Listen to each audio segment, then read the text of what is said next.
இனிய தமிழ் நெஞ்சங்களுக்கு தமிழ் வணக்கம். திருக்குறள் அதிகாரம் 18 வெஃகாமை. குறள் 5. அக்கி அகன்ற அறிவன்னாம் யார்மாட்டும் வெக்கி வெறிய செய்யின்.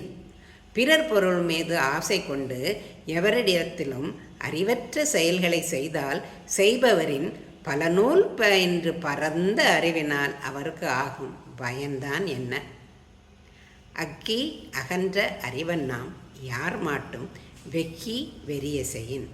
What is the use of extensive and accurate knowledge if a man through desires of others' properties act senselessly?